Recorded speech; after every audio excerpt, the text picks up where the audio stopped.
Now on to 8-bar blues. I am often asked, what is the standard 8-bar blues?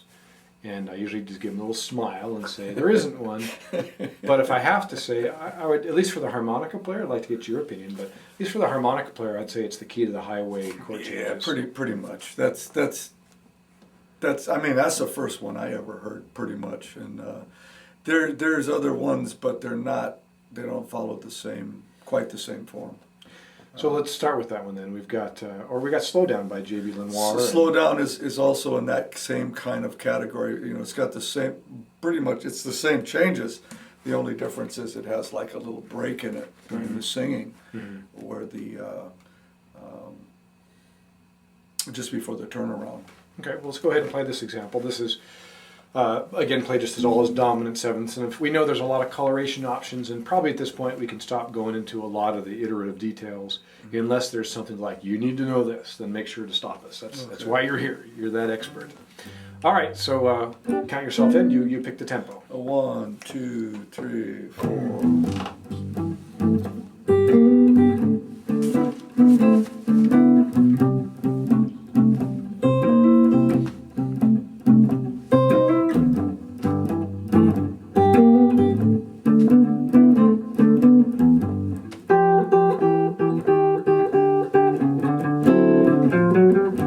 Root notes with John. 1, 2, 3, 4.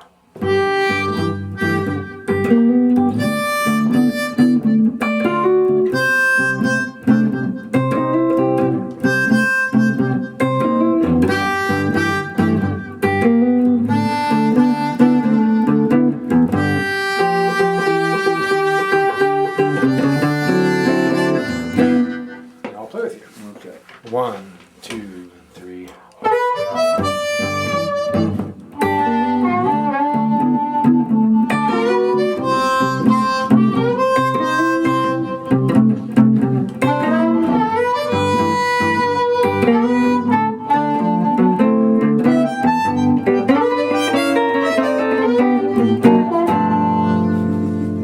Yeah, that worked out well. You voiced a chord that worked for my one draw D.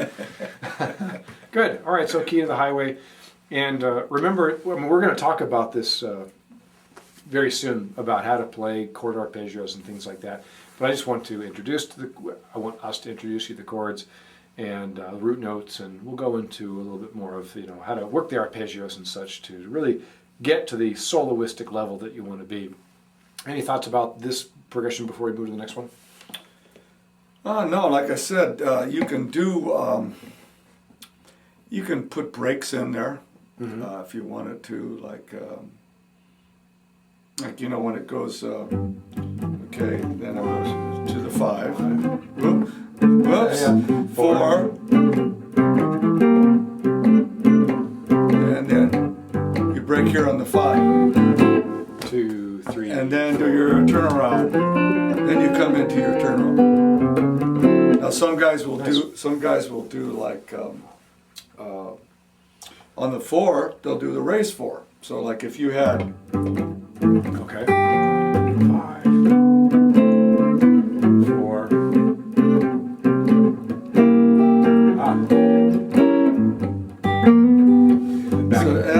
It's almost kind of dates back to more of the ragtime kind of a When you say raise 4, all the notes go up by half step? Well, no. When I say raise, it's a C sharp diminished. Okay, so you're raising the root note of the 4 chord, which makes it a diminished chord because all the other notes relative have changed. Yeah.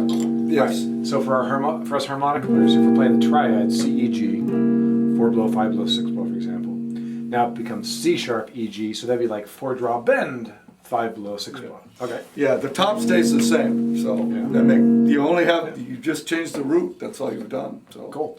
That makes it easy. But that's another little thing to add in there to make it kind of cool, to make it fun. Oh, nice. Now, I don't know if I'm stepping too far out, but also in something like that, since I added the raised 4, when it goes back to the 1 to 5, this is where you could do like a 1, 6, 2, 5. So sometimes you will hear that kind of played in there. So, we're on the 4. Bar 5. All right, so it's 1 for 2 bars, yeah, 2 beats, yeah. 6 for 2 beats. I mean 1 6, yeah, 1 6 2 5, and then we go into our turnaround. Okay, I got you. So that's another take on an old chestnut, if you want to add stuff to it. I've heard people do other songs kind of on that, but still the 8-bar form. Nice. Well, thank you for that. Not to get too carried away, but that's. Yeah, that's great. Well, I appreciate this. Not only is this a learning experience for the students, but it is me as well. We've sat down and done this stuff before, but Yeah, it's nice to sit down and be very specific. Yeah. Nice.